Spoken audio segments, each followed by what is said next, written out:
बहुत समय पहले की बात है, एक समृद्ध और शक्तिशाली राज्य था विचित्रपुर। यह राज्य अपनी खुशहाली, अनुशासन और वैभव के लिए पूरी दुनिया में प्रसिद्ध था। विचित्रपुर के राजा थे राजा विक्रमादित्य। वे बहुत कठोर और अनुशासित शासक थे। उनके शासन में इतनी सख्ती थी कि कहा जाता था राज्य में परिंदा भी पर नहीं मार सकता। राजा विक्रमादित्य अपनी पत्नी रानी सुमित्रा से बहुत प्रेम करते थे। उन्होंने रानी के लिए महल में हर तरह की सुख सुविधाएं जुटा रखी थी। महल की दीवारें इतनी ऊंची थी कि मानो बादलों को छू रही हो। महल में हीरे जवाहरात, रेशमी वस्त्र और सैकड़ों दास-दासियां थी। लेकिन इन सब के बावजूद रानी सुमित्रा का मन खुश नहीं था। उन्हें लगता था कि वे रानी नहीं बल्कि सोने के पिंजरे में बंद एक गुड़िया है।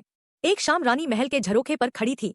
दूर पहाड़ी के नीचे एक छोटा सा गांव दिखाई दे रहा था। वहाँ लोग ढोलक बजा रहे थे, नाच रहे थे, हंस रहे थे। रानी ने गहरी सांस ली और मन ही मन कहा, काश मैं भी कभी इस मिट्टी पर नंगे पैर चल पाती।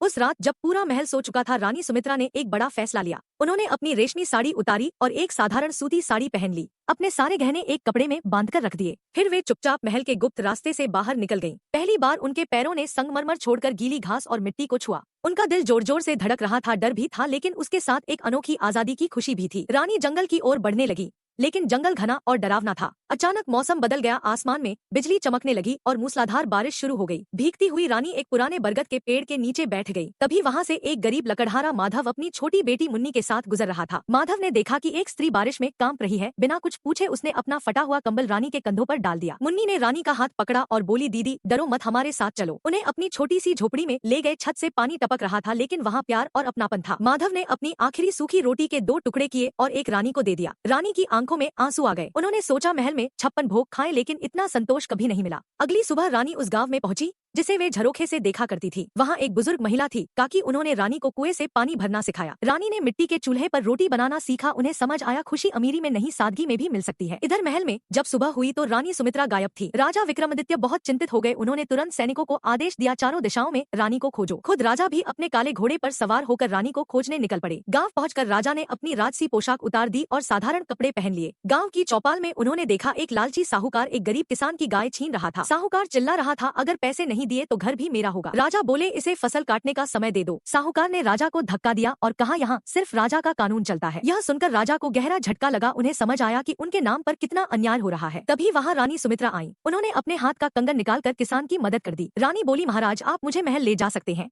लेकिन इस खुशी को नहीं जो मैंने यहाँ पाई है। राजा की आंखों में आंसू आ गए। उन्हें अपनी गलती का एहसास हो गया। राजा ने सबके सामने अपना परिचय दिया और साहूकार को जेल भेज दिया। राजा ने रानी का हाथ थामकर कहा, आज से महल तुम्हारा पिंजरा नहीं बल्कि जनता की सेवा का स्थान होगा। अब महल के दरवाजे गरीबों के लिए खुल गए। रानी अक्सर गाँव जाया करती थी और इस तरह विचित्रपुर सिर्फ एक समृद्ध राज्य नहीं बल्कि खुशहाल और न्यायप्रिय राज्य बन गया।